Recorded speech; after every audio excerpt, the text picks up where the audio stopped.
Ассаламу алейкум, урметли телесерджілер, Миле телеканалының эфирінде еді күн информацион талил программасы дықатыңызға авалетлі. Студияда мен Алиме Кайбулаева жалшам, bu hafta olup geçken en mühim ve en meraklı hadiseler hakkında bizim yayınımızdan tekrar tanış olabilirsiniz. Şimdi ise yüz bergen vakıyalarga geçemiz.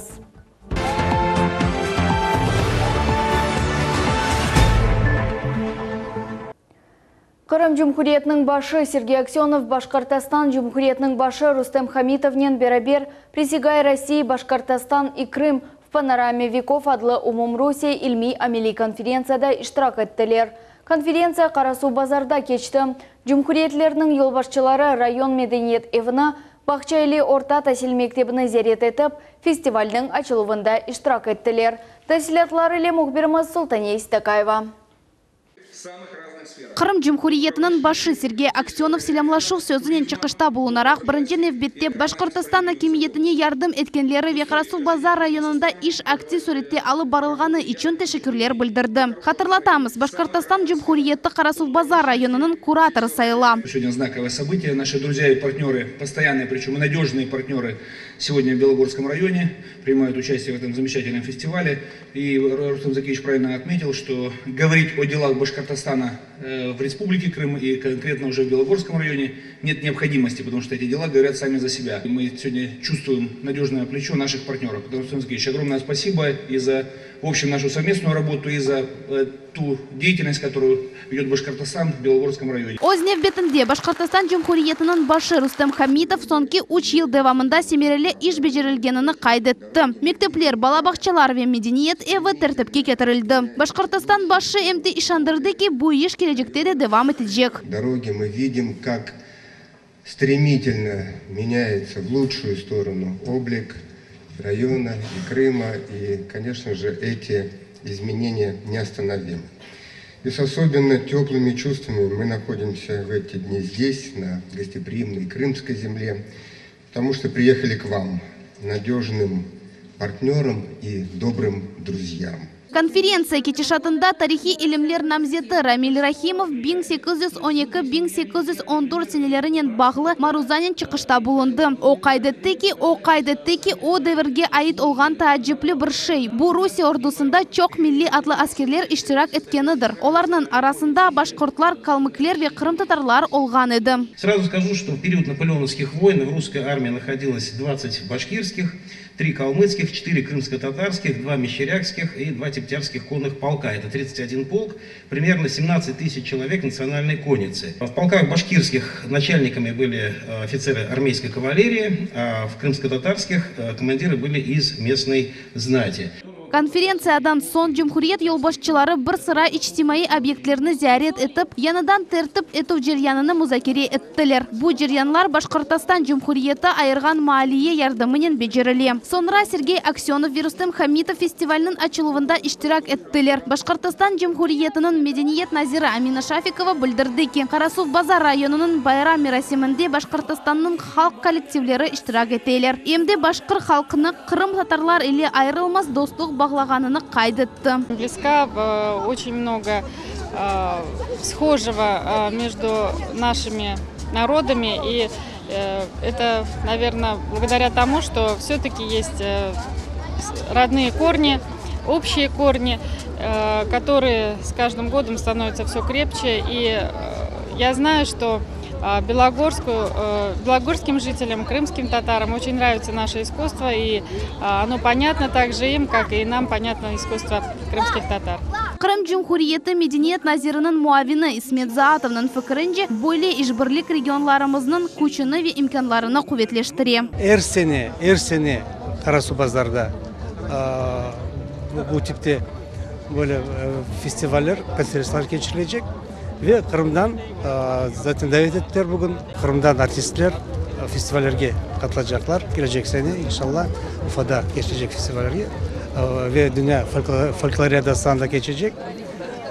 Башкортостанда iştirak edecekler bizning Kırım artistlerimiz. Bundan da gayrı yarmalık çalıştı. Bu yerde Карасу базар rayonunun irişmeleri ve mahsulatları takdim edildi. Böyle tedbirinin maksadı tek iktisadiyetni ve subyektlerinin biznesini inkişaf etmek değildi. Hem de medeniyet ve ilmi sahanı ilerletuvdur. Султания Истакаева, Эдем Исмаилов, Millet için. Симферополь адлы халқара ава лиманның яңы терминалы құрылжылық мейданны Русия Федерация нақлие Назира Максим Соколов зәрет етті. Зәрет кетішатында Назир Лейханың әмелге кечірілуінен танышылды. Аэровокзалның одаларыны ве комплексның ичкі ішлер башланған қысымларына бақып шықты. Назирның сөзлеріне көре құрылжылығы 30 миллиард рублені тешкіл еткен яны аэровокзал комплексы 2018 сене март айында ось ішіні башлайжақ. Демек туристлер ве келген мұсафырлер енді келечек яз мевсімінде яны ава лиманның мемарчылығына ве әрекетіне қимет кесе білежеклер. Оның бірінші қысымларыны Русия нақлие Назиры Максим Соколов ве Крым Жұмхуриетінің башы Сергей Аксенов сына бақтылар. Олар ички биналарда енді ось ішіні башлаған экскалаторларда үшінші қатқа көтерілділер.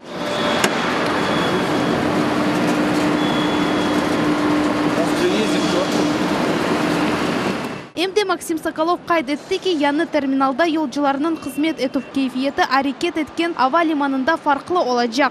Бұл вазиет бүтінлі Крым пайтақтына инсан ташымасының иқтисадиетіні ве yolcularının онайтлығыны денештірежек. Мы видим, что качество будет совершенно новая организация пространства. Это единый терминал, где пассажиры будут обслуживаться в соответствии с современными международными стандартами. Самое главное, что этот аэропорт будет расположен ближе к действующей основной взлетно-посадочной полосе. А значит, время пути после приземления или перед вылетом для воздушных лайнеров будет сокращено с 15-20 минут, как сегодня, до буквально 5 минут. И это серьезным образом отразится на экономики. Ознев бетінде Крым Жұмхуриетінің yolбашчысы Сергей Аксенов еменлік иле білдірді ки, халқара ава лиманының яны терминалы бүтін Крымның буюмек ноқтасы олajak. Аэропорт будет точкой роста, я лично не сомневаюсь, и инфраструктурные объекты. Уже сейчас планируется дирекция аэропорта. Площадь перед аэропортом, конечно, будет отдана под различные виды бизнеса. Но сейчас главная задача органов власти – это сосредоточиться на подтяжке сетей. То есть это те задачи, которые были за правительством Крыма. Есть и отставание, ну и по субъективным причинам. Но это связано с некачественным выполнением определенных работ. В связи с этим были произведены и кадровые решения на прошлой неделе. Но тем не менее, то есть мы совместно с подрядчиками синхронизировали полностью план мероприятий. Надеемся все-таки, что мы не подведем никого, и аэропорт будет введен по графику в марте месяце 2018 года в эксплуатацию. Аэропорт – знаковый объект. Я думаю, здесь и внутри аэропорта будет работать масса крымчан, и здесь сфера услуг будет развернута достаточно широко. Симферополь адлы яны халқара ава лиманының құрылжылығы техник жейттен ең қиын деп сайылғанына бақмадан ишлер график бойынша алып барыла. Шымды бинаның ок тарафы ведамы құрыла. Mühendis системаларының монтаж ишлері алып барыла. Сонра есе невбетте чоқтан чоқ ичкі ишлер. Бұндан сон объект эксплуатацияға тапшырылығы бойынша азырлықлар бақылajak. Яны аэровокзалда лейха бойынша әршей yolcular үшін онайтлы япыла. Келгендер ве кеткендер үшін бүтінлі логистика ұғынлаштырылды. Умумен лейха земаневи халқара талапларға уйғын оларақ ішлеп чықарылды. Султания Истакаева, Сана Бибулаев, Эдем Исмаилов, Миллет үшін. Ялтада чоқ квартиралы мескен евны экайдари етув ширкет қызмет ете. Ахмеджит районында есе чоқ баллы ана топрақда мартасына алып оламай. Чүнки чықарылған қарарда хата қачырылған. Бойле меселлер или Крым сакинлері Русия Федерация Девлет Думасының мебусына мұражат еттілер. Кабул региональ авточерчевесінде өткерілді. Ватандашларымызда насыл меселлер или мебусының қабылына келділер ве оларның суаллері чезілежек ме, жоқ ма? Бұқтан нев бетікелевқамызда. Наталья Ковецка Ахмеджит кечерілген қабыл өтівге Ялтадан келді. Оның суали чоқ квартиралы ев екі идаре етув шеркет или қызмет етілі выдыр. Оларның Газпро қасапасында ерлешкен евнің қызметлеріні эвелері комбинат благоустройства Газпро адлы шеркет көстереді. Амма бұл шеркет сабық модернің керче колмаған малюматына көре қапалды. Бұндан сон бұл евде яшаған сакинлерінің разылығыны алмайып, бұл модер яны шеркет или анлашма имзалады ве озюн оның башлығы деп тайын етті. Ось мақсадларына Ирышмек үшін обу евде яшамаған сакинлерінің сақты имзаларыны құланды. Ев сакинлері прокуратураға шер мемориетіне мұражат етілер, ама оларының суали шынды де ачық қала. Мебусның қабул етуіне лицензия инспекциясы бөлігінің мудиры да келді. О, бу вазиет ахта білем дей. Инспекции были выявлены явные нарушения при проведении общего собрания и по оформлению этого общего собрания. То есть протокол неверно, уведомление неправильно. То есть все, о чем говорят люди, да, все это подтверждается вашей проверкой.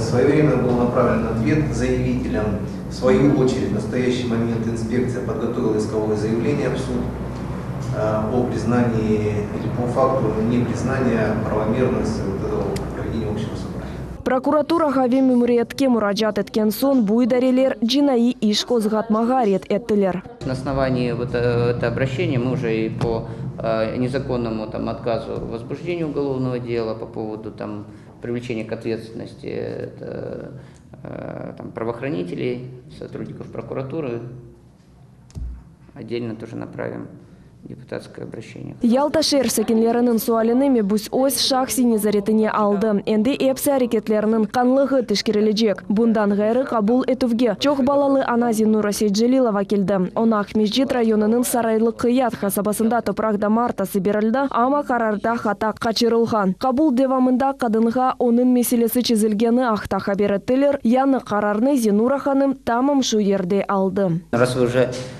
записались в очередной раз, поэтому мы решили уже о добром решении, то есть о позитивном результате объявить вам сегодня, и вручить распоряжение в руки.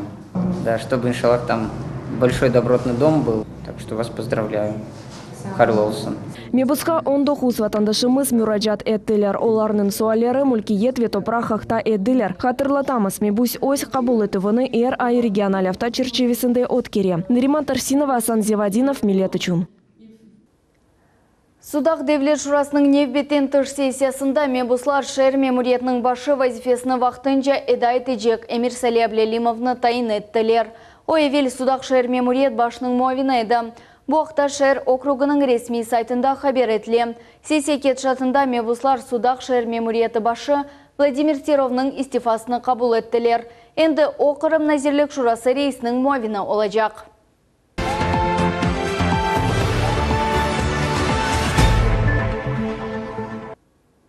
Бақчысарай шайырында Девлет милитлер ара комитетінің хадимлері федераль мақсатлы программа бойынша құрылайатқан объектлеріне зерет еттілер.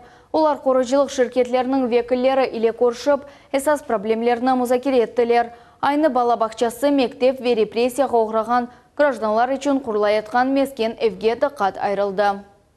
Қырым қалығының пайтақтында фаал суретті бала бақчасы құрылмақта.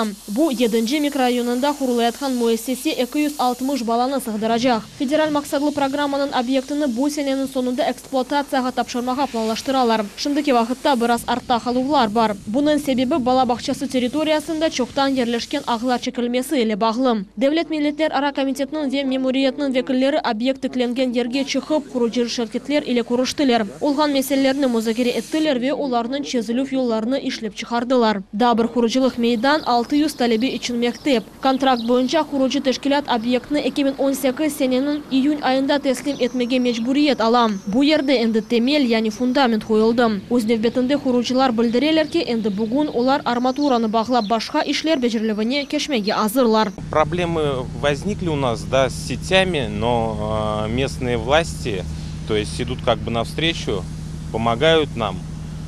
В принципе, вынесли сети, канализацию вынесли, воду вынесли, которая попадала у нас в пятно застройки. Сейчас обременений нету, чтобы вести работы. 168 квартиралық мескен evnin құружилық мейданы бақып чықтылар. Айырылған ерде борулар еріні дөніштіру бойынша жидди меселе пейда oldu. Крымгазети муэссесе ile енді кереклі весихалар азырлады ве борулар чығарылу флейхасы ишлеп чығарылды. Суф ile temin etілу бойынша çok суаллер бар. Техник işlerге тахминен 4 миллион рубль талап етілечек. Bu emde çeşit hoşma masraflar. Yani bu sual acele surette çizilmek gerek. Bu sebepten gelecek hafta çeşit muesseseler ile iş müşaveresi planlaştırıldı. К сожалению, сталкиваемся по многим объектам с этой проблемой, хотя изначально при выборе и предоставлении земельного участка муниципальные органы власти должны были более ответственно отнестись к этой проблеме и выбирать те площадки, где сегодня нет таких существенных обременений. К сожалению, это не было сделано. сегодня все эти вопросы решаются в рабочем порядке. Федераль максатлы программанын кемер объектлері хуржылығында бүгін пейда олғанына бақмадан сымарышчылар ве хуружылар вазифелеріні чезежеклерінде ве объектлеріні бекленілген муддетте тапшырачықларында эминлер. Левиза Сидбилялова, Энвер Аблазиз, Магомед Несторов, Миллет үчүн. Русия Федерациясында балалар ташылу вақта яңа қайделер көчке кірдім. Эндіден башлап 7 яшны толдырмаған балаларны машинада ялыңыз қалмаға мүмкін дегіл. Ама 7 яштан сон балалар машинаның арт отырғычларында ташмаға рұқсет беріле. Бұндан ғары Девлет автоинспекциясының хадимлері ана бабаларының инсафлығына ишанып, балаларының яшыны тешкермемеге вәде етелер. Балалар ташылуы ақта яны қайдылер июльнің 12-сінден башлап күчке кірділер. Епасы тәфсирлетлар ақта бізге Қырым Жұмхуриет бойынша ГИБДД идаресінде ел әрекетінің қавсызлығы бөлігінің башы білдірді. Данные поправки предусматривают изменения в пункте 22.9 правил дорожного движения, которые гласят о том, что дети в возрасте до 7 лет должны перевозиться в транспортном средстве, в легковом либо грузовом, которые оборудованы ремнями безопасности, либо ремнями безопасности и специальной детской удерживающей системой, так называемой Изофикс, с использованием детских удерживающих устройств. Дети в возрасте от 7 до 11 лет включительно должны перевозиться в легковом и грузовом транспорте, оборудованных ремнями безопасности, либо ремнями безопасности и системой Изофикс с использованием детских удерживающих устройств. Однако предусмотрено то, что имеется возможность перевозить детей с использованием штатных ремней безопасности. Также указано, что на переднем сидении дети от 7 до 11 лет должны перевозиться исключительно с использованием детских удерживающих систем и устройств. Ахмеджи сакинлерінің фикрлеріне көре бөле дөнішмелер доғры ве мантақлы. Ерлі Сакин Светлана Алексеева айтқаны көре, яны қайдылерді әмді ана балаларының әмді балаларының менфаты назарыға алына. Оның 12 яшлы баласы та автокреслаға отырмаға істемейді. Дети не любят сидеть в креслах. Кресло не очень удобное, тем более дети разные бывают. У нас есть 3-й ребенок, старший, ему 12 лет. Он крупный ребенок, естественно, никакие кресла ему не подходят, ему там узко, тесно. И он пристегивается ремнем, это очень удобно, и он чувствует себя взрослым. И безопасность соблюдена. Я считаю, это очень правильно. Девлет автоинспекция идаресінде айталар ки, яны қайдылер балалар нақлиеді қавсызлық бұлымасына ярдым өтежеклер. Бұндан ғайры яны қайдырге бинайын 12 яшны толдырған балаларны мотоциклерді ташымақ ясақ етіле. Веда бір мұйым қайды. Мектеп жағына етмеген балаларны машинада ялыныз қалмаға мүмкін дегіл. Қалыны бозғанларға пара жезасы теленейжек. Балалар ташылығы қайдылерні бозған ана бабларына 3000 рублей пара жезасыны одемеге мечбурлар. Асан Абиблаев, Эрвин Эмиралиев, Дмитрий Низовой, Милет телеканалы. Ахмеджит шәрінің меркези базар мейданның тамир ішлері әнді яқын вақытта екінленecek. Шымды реконструкцияның бірінші небеті соңына яқынлаша. Мейдан күн-күнден деңіші. Меркези базарға айт ер шымды насыл көрініште. Вегерлі сәкелер бұнан насыл бақалар ажеба. Мұғбіріміз София Шукурова бұл мевзуна айдынлатмаға азыр. Шымды bu yerде ticari pavilyonlar yok. Bazarının terриториясы ise Ratlanuf meydanına çevrildi. Da 2 ay evvelsi meydanın görünüşü bütünley başka edi. Ticari sıralar, kalabalık ve çöplük obaları. Şehir hakimiyeti bu yerini tertipke getirmege karar çıkardı. 2 ay geçken son vaziyet tolusının denişi. Piyadiler yürümesi için taşçıklar yani trotuar plitkası yerleştirildi. Elektroağlar geçiriliği ve suvaruf sisteması boyunca işler yekünlendi. Ratlanuf için skemleler yerleştirildi. İşçiler bu meydanda sedir, akça ağaç, ardıç fidançıklarını ve diğer ösümlüklerini oturttular. Onlar indi meydanda gezingen insanlarını kuvandıracak. Приятнее смотреть на город стало. Посажены деревья, сделано это. Здесь будет расширена проезжая часть дороги. Это только маленькая такая капелька, но эта капелька делает наш город благоустраивать. Мы приехали с внуком из Москвы. Здесь уже 2-й раз в Крыму. Нам очень нравится. Конечно, вот площадь ваша замечательная. Площадь была такая базарная, мы здесь тоже все покупали, а сейчас просто зона отдыха отличная. Мне кажется, понравится и крымчанам, и отдыхающим. Маша, тебе нравится? Красиво здесь стало, да? Да. Очень нравится, великолепно просто. Прекрасная площадь, просто прекрасно идти, приятно. Очень даже радует. Нормально, только остановки нет, плохо. Şehir sakinleri Ahmedjit'nin merkezi bazarı rayonunda içtimai nakliye durağı olmağını rahatsızlay. Ahmedjit şehir memuriyetinin başı Gennadiy Bakharev haber etkenine göre durak bu yerden vakitинce alındı. Bu tamir işler geçiriliğiyle bağlıdır. Да, это временно. Значит, там будут стоять 2 красивые умные остановки А сейчас мы их не ставим, потому что идут, значит, строительные работы. И решается вопрос все-таки закрыть асфальтом вот зону расширения, пока временно, да, чтобы ну, там был такой нормальный вид, потому что все это портит. Все это будет делаться быстро. Главное, что мы уже прошли тот рубеж, 95% готовности. Бүгінгі күнде бұл территорияда монтаж ишлер алып барыла. Мейданын ачылуы бұл аптаның сонында планлаштырыла. Бұнен берабер эпосы екүнленмеген ишлер девам ettirilecek. София Шукурова, Аким Бекиров, Эдем Исмаилов, Миллет үшін. Русия қорантасы үшін мескен адлы программа черчевесінде Кезлев шәрінде 81 квартиралы мескен эв эксплуатацияға тапшырылды. Квартира сайблеріне бақтлы яшайш үшін эпсіз шарайтлер бар. Яңа евге көчкен инсанларнен бізі мұқберіміз сөбетлешті. Кечкен сене кезле шәрінің Победа жәддесінде ерлешкен 126 квартиралы мескен эв эксплуатацияға тапшырылды. Русия қорантасы үшін мескен адлы программа Крым Жұмхуриет құруджилық ве мемаржилық назерлігі тарафындан тақдим етілді. Ве Крым Жұмхуриет мескен құруджилық ве ипотека кредит фонды или берабер бүгінгі күнгеже амелге кечірілі. Бұл ел екінші эв эксплуатацияға тапшырылды. Программада ичтимаи эмекдарлар, оджалар, тибби хадимлер ве беледие хизметчилері иштирак еттілер. Здесь еще раз хочу отметить, что это второй дом из 5 девятиэтажных домов, 456 квартир в целом здесь будет реализовано по программе «Жилье для российской семьи».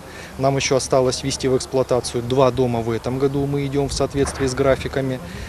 54 и 99 квартирные дома будут введены в эксплуатацию до конца текущего года. Один 96-квартирный дом мы будем сдавать в 3-м квартале следующего года. Евпатория, что называется, раскачалась. Бу евде 1 квадрат метрнын фияты 35 000 рублені тешкіл етті. Амма Жұмхуриетте çalışқан субсидияларны, дотацияларны ве ипотека программаларны назарға алсақ, фият 25 000 рублеге қадар ексілді. Курорт шәрі үшін бұл фият мақбул. 38 қорантаға девлет тарафындан ярдым көстерілді. Бұл есе F фиятының 30%-ны тешкіл етті. 42 айлы ипотека программаларының файдаланды. Квартиралар шымдылық бош. Сәйіблерге бұл афта девамында анақтарлар тақдим етілежек. Енді одаларны яшайыш үшін келешікле етмек керек олajak. Конечно, были дома у нас уже все, как бы осталось только отделочные работы, мебель. Ну и в принципе, дай бог, в этом году мы уже Новый год будем отмечать здесь, всей семьей, в своей квартире. Для детей здесь очень сделали очень красивые детские площадки. Один даже к нам просто не подходит. Один возле нас, а другой только на площадке, с площадки не слазит.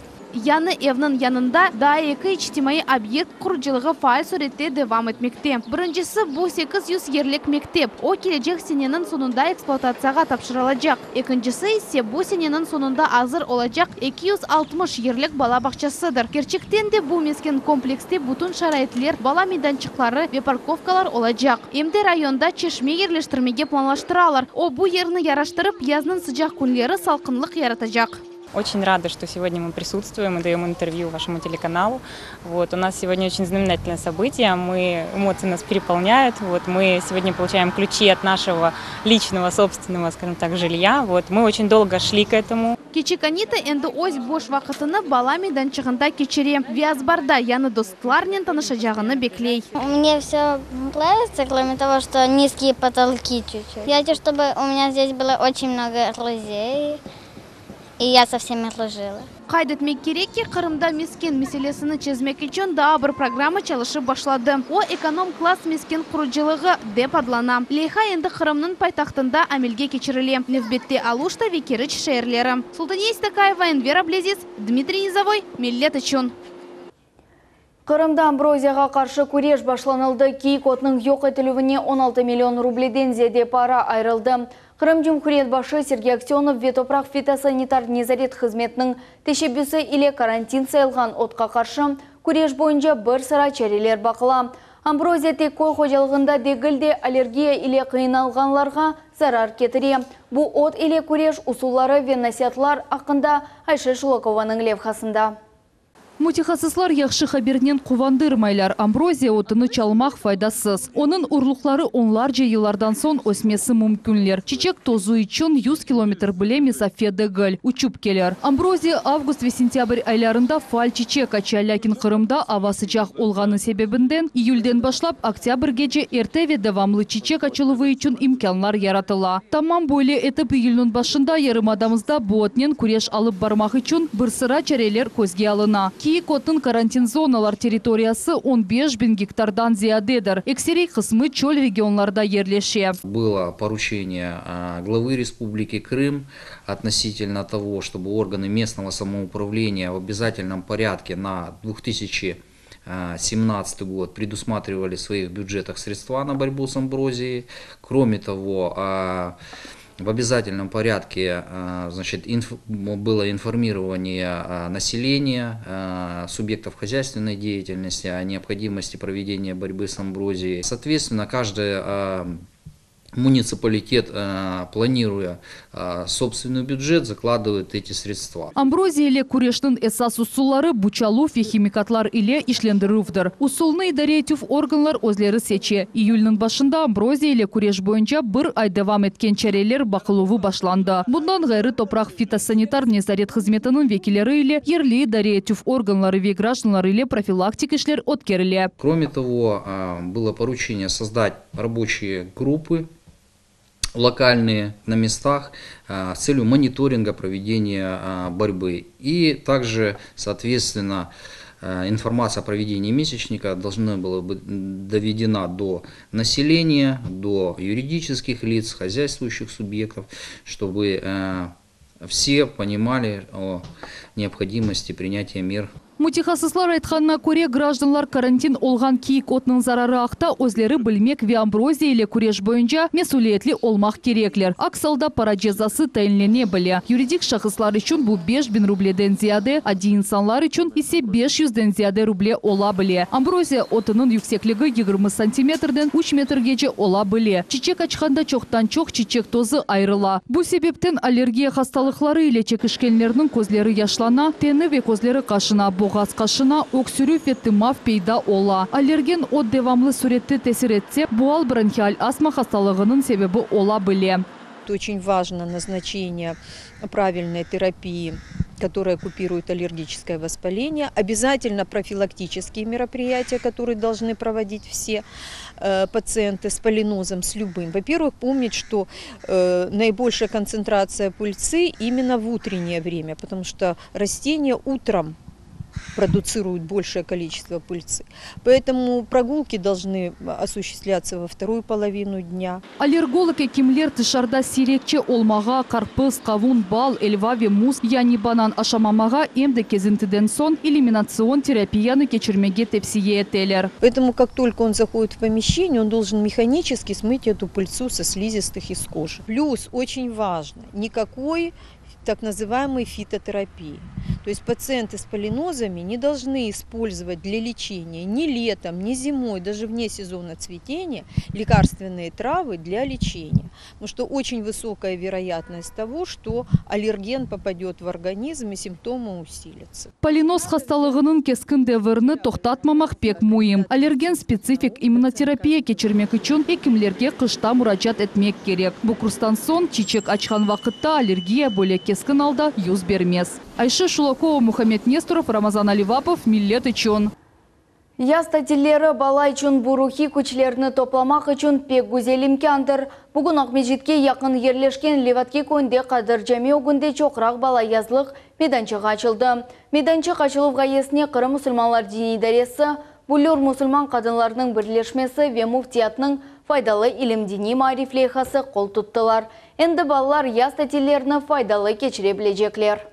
Лядини жемиетте өскен эмде иман эткен балаларга бүгүнкү күнлерибизде не етыштырмей. Оларнын күнделик яшашында дини билгилер етышмей. Бу максатнен Кырымда жемилер өгүндө төгереклер, курслар, мейданчыклар ачыла. Чукурак деп адлаган язлык мейданчык бүгүн биринчи зияречилерни каршылады. Онун фаалияты балаларнын маневи везейин кабиетлерини инкишаф этмеге докуртула. Бу гаеге эмде Булюр тешкилаты кол тута. Bir ay içinde onlar hem Kur'an derslerini hem alfavit, Arap alfavitini öğrenecekler.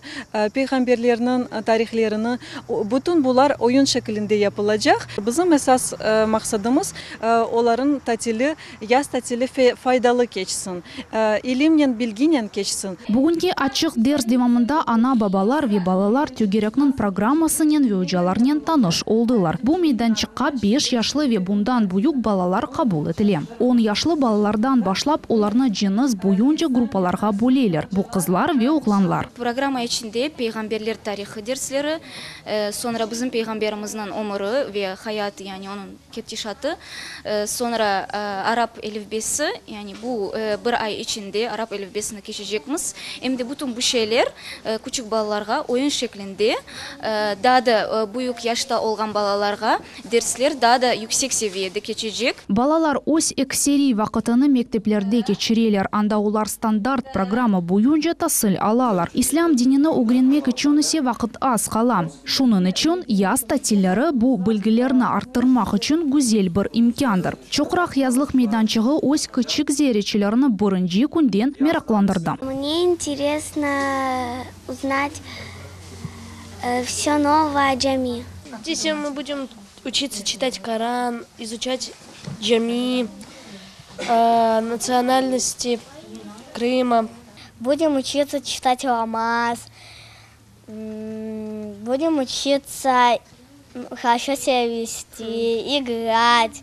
Gulnara Hanım birinci derske 3 kız torununu getirdi. Onun fikrince balalar için böyle meydanlar açılığı pek mühimdir. Тут они получат и знания о религии, и о традициях, обычаях нашего народа.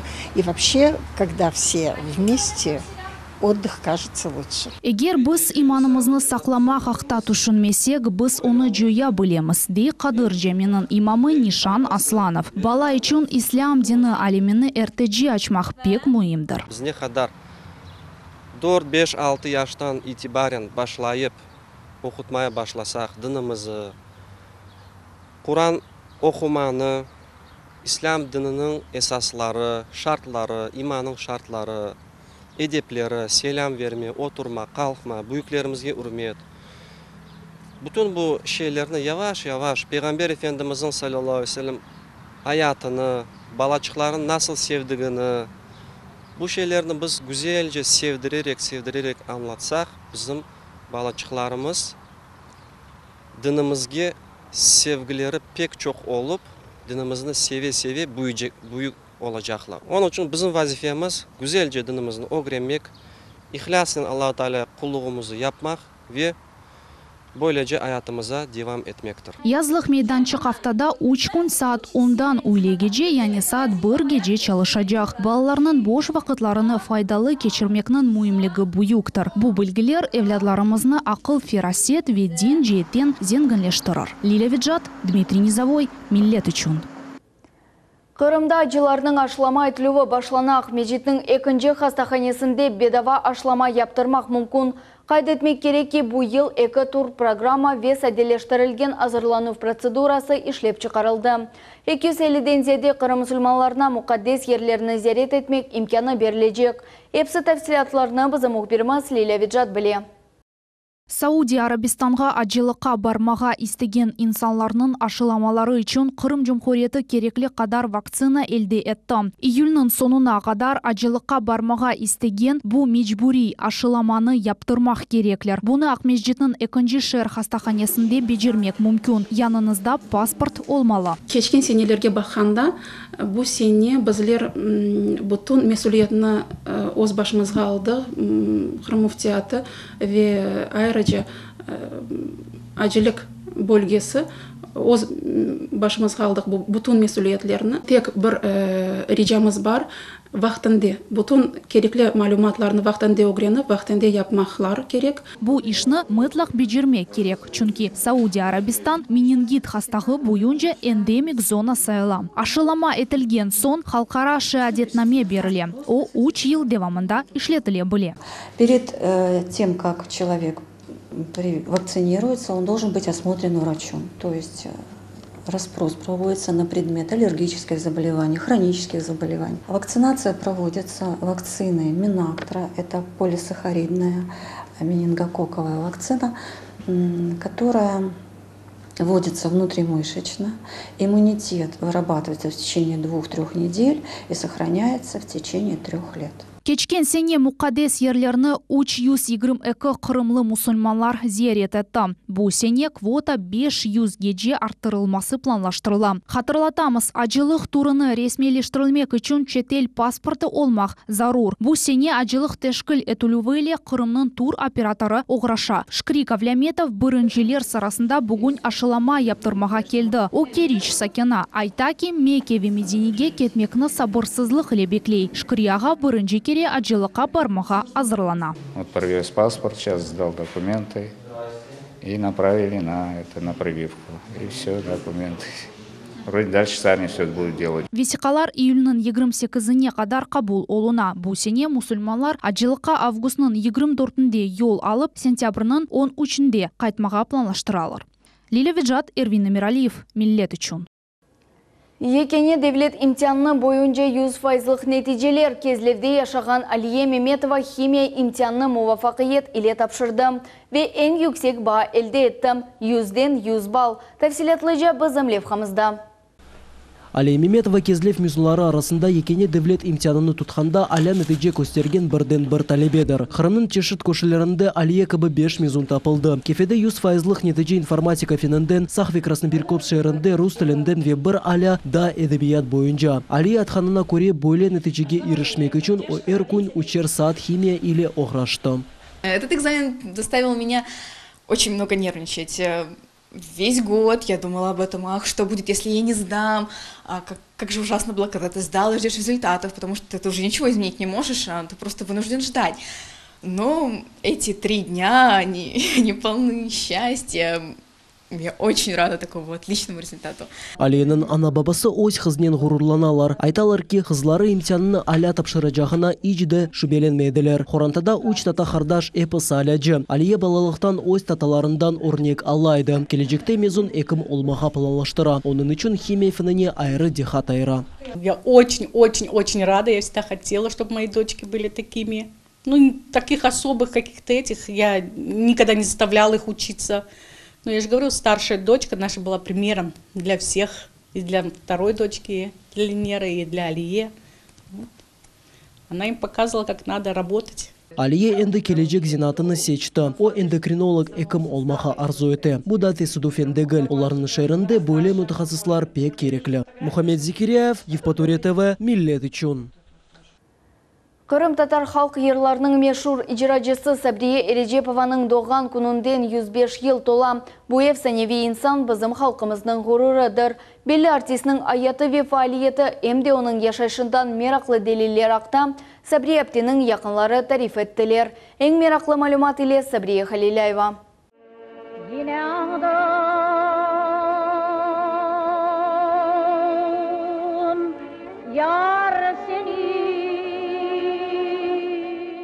Yerlarının umuru insanlarının umurundan uzuncadır.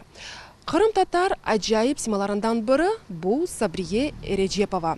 Medeniyetimizge çok hisse koşup, sanatımızın en parlak yıldızı sayılmakta. Şimdi biz futbolistov sokağında bulunamız. Tamam bu, Batal Çelebiyev'nin evinde Sabriye Hanım efsanevi haytarma ansamblinin beraber birinci repetisiyalarını alıp bardı. Kırım'ın efsanevi yercisi Sabriye Erecepova 1912 senesi iyul 12'sinde Kadimi Bahçesaray şehrinde dünyaya geldi. Onun babası Kerim Cemil oğlu oca olup çalışaydı. Anası Sayde Hanım ise şair Cemil Kermençeklik'nin kız kardeşiydi. Sabriye ilk sefer sanağa çıkkanda 16 yaştaydı. Tacikistan'da nam kazangan artist Remziye Bakal tarif etti ki, Sabriye Hanım sanada özünü gerçekten de baktlı seziydi. Вы знаете, она такая певица была, она никогда не говорила слово «я». Вот такая величина, она была обыкновенно простым человеком. Это наш семейный друг был. Она нас очень любила. У нее даже, если вы смотрите, у нее книга есть. Читали когда-нибудь? Там пишется: «Мои самые лучшие друзья Гусейн Бакал, Ремзия Бакал, Пакиза моя сестра, Эльзарина мать, Шевкет Мамутов танцор и Кирилл Папандопола, он грек, тоже танцор. Вот эти были, без них она ничего не делала. Сабрие Эреджепова 1935 сенесі Ялта киностудиясында чықарылған Запорожец за Дунаем серлевалы беди фильмде кадр артында мечбур олдым ве пенжереден қаргелеур деген қырым татар ерларыны ижра етті. 1939 сенесі Сабрие ханым Москвада өткерілген бірінші умумбірлік эстрада конкурсында ноғай бейітлеріні ижра етті. Ве истидатлы яш ерчі дипломы иле тағзирленді. Бір елдан соң Қырым АССРінде нам қазынған артист унванына наил олды. Красивая, небольшая такая, изящная, любила одеваться. Мы всегда ей делали подарки, всегда. Как приедет к нам, обязательно что-то мы ей делали. Ее подруги были самые любимые, кроме нашей семьи. Это была Зоя Белялова, Менукудан, актриса театра, жена Ибадулла Грабова. Потом Исма Бакшиш, жена Ильяс Бакшиша, подруга. Это задушевный, что они все внутри говорили. И моя двоюродная сестра Алан кызы Тевиде Дибах. Амма актрисаның яшайшында қара күнлерде олды. 1950 сене сентябрьнің 15-інде Сабрие Эреджепованы яқаладылар. Оны қалқ душманы деп адлап, 25 жылға азатлықтан марум етілмек қарары чықарылды. Амма арадан 10 ел кечкен соң, ичбір избат олмағаны себебінден оны апсханеден бошаттылар. Соңра Бекабат шайырында Қырым-татар эстрада ансамблені яратты. Чкалас, Гулистан, Янгиюль, Фергана шерлерінде гастроллерде өз бүлбүл сесінен қырым-татарларны қуандырды. Тимур Челебиев хатырлай. Сабрие ханым Наманганға концертлер бермеге келгенде, оларның айлесінде мусафирлікте болынған еді. Масалар бар еді. Оларын бөле бір донатылып, ама емде адам жоқ. Емде чүбереклер бір-бір артындан пішіп, у чүбереклерінде тамам яш қызлар қайтарма ансамблінің ижрашылары. Мен енді бүгін ақылымда жоқ. Бекім олар қатырларлар бүгін кім бар еді омалде. Ама олар мана бөле бір пішіріп, чүбереклерін софраға қойып, софра башында енді әбет омалде дейжем Сабрие апте, Селим апте, Аким Джемилев. Тимур ағаның балалық хатырлавлары арасында қайтарма ансамблінің солистлері чеберек пішіргенлері де бар. Қартоплы чеберек Сабрие аптенің севімлі ашы еді дей. Десеңіз, бүтін қайтарман ижра еткен инсанлар, mesela Сабрие Эреджепова, Селиме Челебиева, Аким Джемилев ve başkaları, олар да Қырымдан таныш еділер. Емде тек танышты дүгіл еділер, да яқын инсанлар еділер. Нүчін десеңіз, менің бабам евінде репетициялар кечіреді. Шу ilk olған труппа. Кеманеджі Эдем Аблаев 1976 сенесі Ташкент вилаетінің Алмазар қасабасыны хатырлай. Ось Қабул ақрабасына мұсафирлікке келіп, оның умыр арқадашынен таныш олды. Бұл Сабрие Эреджепова екен. Мы молодые были, по 17 лет нам было. И первая встреча с Сабрие апте произошла у них дома. Ну, как, естественно, на хаве заварила, как по традиции, все. Поговорили. Она даже сказала, конечно, я буду с вами петь. Ну, в общем, не довелось. Эту историю, конечно, никто не знает, но мы с Ришадом всегда вспоминаем это, что мы, ты помнишь, говорит, как мы к Сабрие апте приехали, говорит. Эдем Аблаев тариф етеки, о Сабрие ханымнен тек бір ел девамында таныш олсады, онен берабер қайтарма ансамблінің солисті олмақ оның үшін бақт олды. 1977 сенесі исе Қырым-татар бүлбүлі фани дүнияны терк етті. Ну, похороны это было, конечно, очень тяжелая утрата была. Все плакали, народ. Это было в театре Свердлова, это в фойе. Это цветы, это люди нескончаемые было, да. Это было, конечно, тяжело было потерять такого исполнителя. Эфсаневи Ерджи Сабрие Эреджепова Қырым-татар халқының тарихында эбедейен қалажақ. Оның сесі біздің юреклерімізде яңғырағанже, Сабрие аптенің ижади йылдызы ичте сонмес. Оның яшайышы Қырым-татар қадынның бітмес, түкенмес ерідір. Сабрие Халиляева, Магомед Нестуров, Миллет үшін. Кочиджи Орта Азиялы Саранча Кырым Жумхуриетнің Ичкі Красноперекопск ве Жанкой районларында 1000 гектарда ерлешкен кой хожалық осымліклеріне ұжым етті. Саранча кой хожалығына бұйық зарар кетіре, очоқсы осымліклеріне шу жүмледен боғдай, чукындыр, пірінч, қапыста, картоп, қавун ве башқа осымліклеріне ашай. Біздің телевизион тақымыз Жанкой районында болынып, андыки вазиетақта ве зарар кетірген. Бөжек иле алып барылған күре шақта тариф етмеге азыр. Зарар кетірген бөжеклерінің бұйықлері 1 саатта 6-дан 15 километрге қадар учеп қысқа вақыттан бұйық месефелер кечелер. Бұл бөжеклерді қортық вақтында ерні деңіштіре білгені де пек бұйық автор. Кочиджи Орта Азиялы Саранча иле Курешда кешкен сене Красноперекопск районында башланған еді. Мутехасыслар тенбелейлер, егер Саранча иле Куреш алып барылмаса, о бұтын Қырымға ве ондан тыш дарқала біле. Кырым Жумхуриеті бойынша Россельхозцентр идаресі филиалының мудирі Андрей Алексеенко айтқанына көре, бөжекда қанатқа тұрмаған же оны йоқ етмек әңсемерілі іштір. Егер кечкен сене меселе қысмен чезілсе, бұл сене ең аздан уч химик обработка бежірілмек керек, дей эксперт. На сегодняшний день стабилизируется ситуация по Саранче в Красноперекопском районе. К сожалению, Джанкойский район уже 713 гектар мы наблюдаем на такой площади этого опасного вредителя. И в Советском районе это порядка 300 гектар. Штаб принял решение о введении чрезвычайной ситуации по этому опасному вредителю. Будут выделены средства на борьбу. Насколько я знаю, что химические препараты уже выделены. Остается вопрос с авиацией, потому что азиатская перелетная саранча на сегодняшний день в этих районах находится в труднодоступных местах, и наземной техникой там не зайдешь. Шахси кой хожалғыны иләжилаған ерлі Сакин Нариман Мансуров айтаки, оның омыр арқадашы ақшам тарлаға келгенде Саранча ұжымыны көрді. Баштан бұ ади чегертке деп түшінділер, ама сон интернетте бұ бөжек ақта малюмат қыдырғанда шаштылар, ве бірден чәрелер бақы башладылар. Все бригады, которые там у нас в поле занимаются, охраняли как-то трактором, топтали и ездили по ним, жгли немножко возле костры, думали, от дыма отойдет. 1-2 гектара моркови было съедено буквально за 2 часа. Шымдыкі вақытта Жанкой районында зарар кетірген бөжек 700 гектардан зәде ерні қаплап алды. Бойсасен Сиваш көрфезі бойу. Қамышлық ерлер. Қамаджи Кой Шура мемориетінің рейсі Валентина Головатюк қайдетеки ерлі иялінің береберлікте бұ зарарлы бөжекнен күреш алып баруға файлы қошылды. Чүнки Саранча Кой хожалық истисалы территориясына дарқала біле. Для нас это было новое, мы не знали, что это такое, и они, соответственно, не могли тоже определиться, что им делать с ним. Они там пытались тракторами давить. Ну, боролись как могли, и тем не менее победили. У них на полях уже нет этой саранчи. Она у нас сейчас вся идет Севаша. Там, где высохшая зона, поселилось, ну, очень много, конечно. Своими силами нам не справиться. Нам помогает район. Они нам предоставляли препарат. Қамаджи Кой Шура мемориетінің рейс муавина Рустем Фетиев Шымды Жанкой районындаки вазиет ве Саранча илен насыл көрешкенлері ақта тариф етті.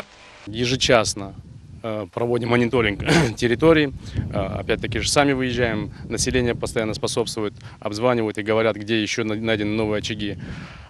И на данный момент информация, что с Краснодара были привлечены средства авиации, химии достаточно, с районом постоянно общаемся, район постоянно выходит на республику, обещали, что будут предоставлять и химию, и авиацию, и топливо для нее.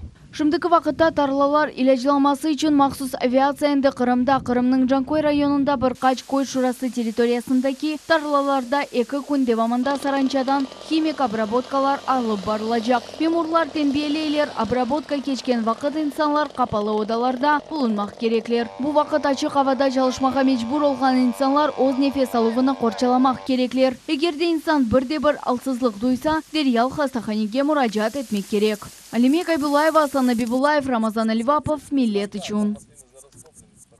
Бутун дүнияда шоколад күні қайдетілді. Мерасим 20 елдан зәде белі бұл күні чешет мемлекетлерде фестивалер өткерле.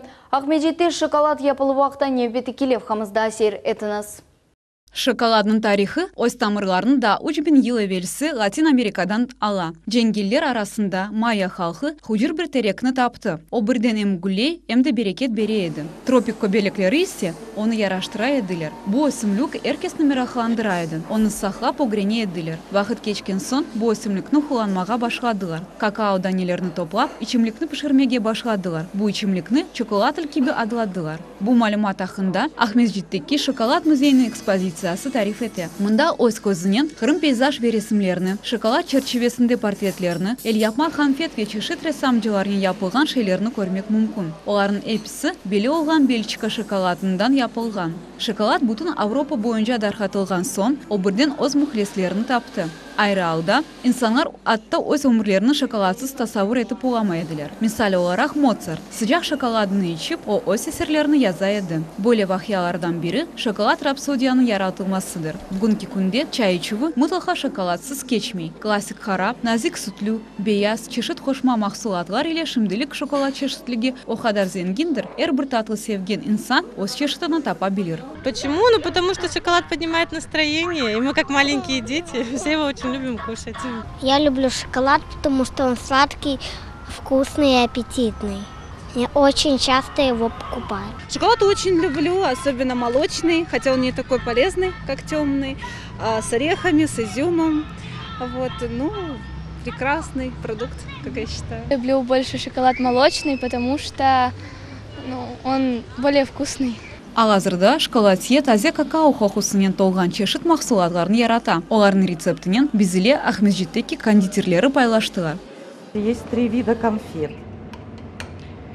Имбирная конфета, потом вот чернослив, и есть еще с орехами, залитая карамелью. Это у нас все конфеты ручной работы. Наши конфеты готовы, и теперь мы на 5 минут их ставим в холодильник. Кондитер Виктория Акмулаева шоколадны холанып, ижат этмеге севе. Устанын холында шоколад чешет пішірілген аш үшін Ильван киби ола. Мы сами делаем вот эти треугольнички, сами делаем, они тоже из шоколада. Также у нас заливается из шоколада вот формы орешки и такие полусферы. Все мы заливаем шоколадом и украшаем. Белі олғаны кебі шоколад кев көтережі бір вастадыр. Оның файдалы хусусиетлері ise мұзбет тарафындан insanın sağlığına tesir ете. Человек скушает шоколад и сразу улыбается. Диляра Шевкетова, Аким Бекиров, Мухаммед Несторов, Миллет Ичун. Bizim халқымыз истидатлы медениет ве санат эрбаплары иле белі. Мисал, оларақ судақлы ресам Ахтем Алиев чоқ еллар девамында ресамжылық иле оғраша. Бұл вақыт девамында о 50 шақси сергі тақдым етті. Зенат бойынша Ахтем Алиев агроном ресімлерден ғайры бұл инсан шиырлер яза. Оның ижади ел уақында бізім ұғыбіріміз Лелевиджат тариф ете. 1970 сенелері Ахтем Алиев біріншілер сырасында тарихи ватанға қайта. Құрантасы еле құрманда ерлеші. Өз халқының тарихыны огренген вақыт Ахтем аға өз да бір истидатыны açты. Ана топрақта болунарық, о халқымыз үшін қиметлі олған экспонатларыны топлап башлады. Өмірі девамында Ахтем Алиев 200-ден зиеде тарихи абиде топлады. Олар 18-19 асырларға айет. Бүгін Ахтем аға бұл тапылған экспонатларыны Қырым музейлеріне дарқатмаға планаштырыла. Не знаю, когда вот первый памятник я увидел, я просто, не знаю, слезы пошли, как мусульманину, как крымскому татарину. Мне большая честь это собрать памятники немецкой истории. Это не только немецкая история, не только история Крыма, это история России фактически. Вот я спасал это все. Бұл немсе башташы Ахтемаға оны 1976 сене тапты. О судақ кермени қоруғына берілмесі тым сальдашы. Чүнки бұл территорияға 1804 сененің ескі немсе колониясы қошыла. Бұл ерде лютеранская кирха ве ескі башташлар сақланылды. Есть имя и фамилия, конечно же, человека, который был погребен под этим камнем. Есть даты его жизни. Человек, в честь которого в память о котором этот камень был положен на кладбище, он объял своей жизнью весь 19 век. Ахтем Ага – это постоянный и очень уважаемый гость нашего музея-заповедника. Мы с ним общаемся регулярно. Ахтем Ағанын балалығы Ташкентте қайты. Ота балалық чағында ресімлер чызы башлады. Сабрия Эрежепованың дерслеріні алған анасындан бір чоқ истидат мирас оларақ алды. Бүгін Ахтем Алиев 50-ден зиеде сергі кечірді. Ахтем Аға өзі-өзіні дүния ресамы деп адлай. Чүнки чешіт жанрларда чалыша портрет, пейзаж, натюрморт, ресамчылық. Ахтем Аға ресам олмақтан ғары ажайып шайырдыр. Да яқында оның ватаным менім, яғни родина моя серлевалы ширлер жинтығы дүния юзуны көрді. Иджатта ен эсасы илхам дей ресам. Поэзия сразу мне появилась, как в Крым приехал, увидел прекрасную природу, мне сразу захотелось об этом, невозможно было не писать. Ахтем Аға әмде өз истидатларының аксыны музыкада тапты. 1975 сене тамам о Қырымта бірінші ер ансамбльны яратты. Бұл тан йылдызы олды. Мы почти 20 с лишним лет играли музыку. В основном ансамбль такой был. Той Тахама. По всему Крыму. Ресам өз тәжірибесі пайлаша әршей тәрбиеден башлай. Оның өмір yolu да бұның нүмінесідір. Ең әсасы өз ішіні севмек ве иждатларымыз тарихының қиметіні білмек деп пайлаша Ахтем Алиев. Мои родители учили меня к доброте, чтобы делал все доброе. Молодежь должен заниматься наукой, учебой, язык не терять. Самое главное. И быть патриотом своей родины. Всегда стремиться делать только хорошие, благородные дела. Вот самое главное это. Қайт этмелики Ахтем Алиев зенаат бойынша агроном. Оның азбарында ажайып гүл чечеклері оселер. Лилевет Жат, Аким Бекиров, Миллет үшін. Сақ шайрынде бірінші сефер ялы регбисі бойынша ярышлар кечтім. Ярыштақ Меджит Ақяр кефе шайрлерінден 5 тақым иштирак етті. Турнир шайр мемуриеті ве Қырым Жумхуриетінің регби федерациясы ярдымы иле өткерілді. Нәтижелер насыл олды ве кім ғалип чықты. Бұақта невбеті келев қамызда.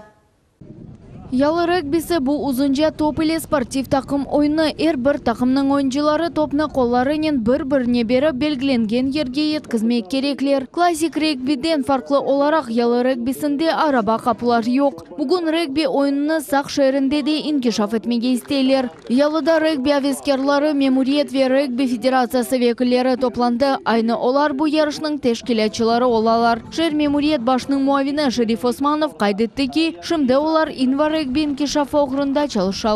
Следующий этап в развитии этого вида спорта – это наша договоренность по развитию регби-7.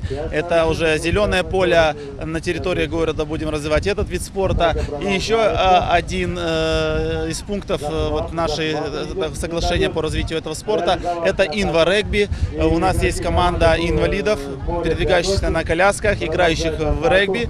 И вот мы будем сегодня думать, как создать эту команду, сделать сборную Крыма для участия в всероссийских и других соревнованиях. Спортив тақымға қол тұтмақ әркезге муафақиет тілемек ве өз севімлі тақымның ойынны сейретмек үшін Русия Федерациясы президенті оғынды тешкіл ұлынған милетлер, арам насбетлер бойынша шураның азасы инкишаф жемат тешкілетінің президенті Ескендер Билалов да келді. Мен спорт инкишафына дайма қол тұтмаға азырым деп қайдете о.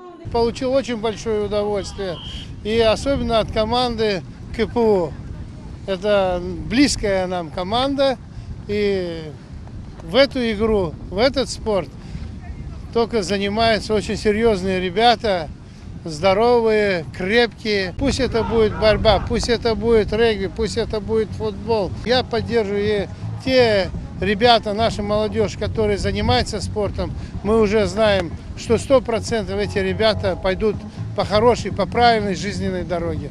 Мирақлы ойын 15 матч белгісі сайда еқлувлар, тырышувлар ве ынтылувлар. Няет ғалебе. Кефе шайрінде море адлы регби тақымы ғалебе қазанып кубокны әлде етті. Бұна бақмадан ютқызған тақымларда яқшы ойнайдылар. Баштаулар атта өгдейділер. Мустафа Сеттаров қайдеті ки бұл ойында ең мұйым хусусиет бұл чыдамлықтыр.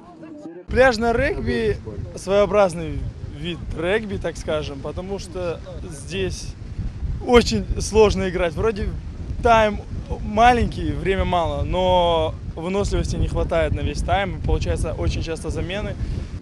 КМПУ тақымның да бір иштиракчысы Лимар Татаров тариф етті ки, оларның тақымы енді Украинада Верусияде чоқ ярышларда иштирак етті. Спортчы итраф етті ки, оның үшін ешіл мейданда ойнамақ қолайжа. Главная задача нашей игры не травмироваться, а в основном положить как можно больше попыток. Сложность игры в том, что здесь нельзя передавать пас вперед. В этом сложность и преимущество того, что сопротивление песка очень тяжело бегать. Легче обычное регби, но пляжное здесь меньше времени и меньше поля. В этом преимущество. Ялы регбисі ярмадыда эндірақ бетлі қазаны Башлай регби федерациясының рейсі Вилор Месицкий қайдеті ки, бұл спорт жешті Қырымның эпсі шерлерінден кешаф еткеніні истереді. Охватываем новый, будем говорить, регион. И очень хочется, что вместе с руководством города Саки мы сделаем здесь также регбийный центр. Будем играть и пляжное регби, и в регби. Игроков просматриваем. И как этап подготовки, потому что в среду команда сборной Республики Крым по пляжному регби выезжает в город Казань для участия в финальных соревнованиях всероссийских, где будет представлять Республика Крым. Бұл hafta devamında Қырымның жима тақымы Қазан шайырыне регби бойынша Умумрусия турниріне yol alacak. Bir anda yarmadаны тақдым etecek. Біз Қырым тақымына яқшы ойын ve еңгіл қалебе тілейміз. Алиме Кайбулаева, Мухаммед Нистуров, Миллет үшін. Bu hafta yüz bergen en aktual mevzular edi ve şu noktada yayınımız sonuna yettim. 7 gün programması siz ile bir haftaga kadar sağlıklaşam. Görüşkence sağlıkla kalınız.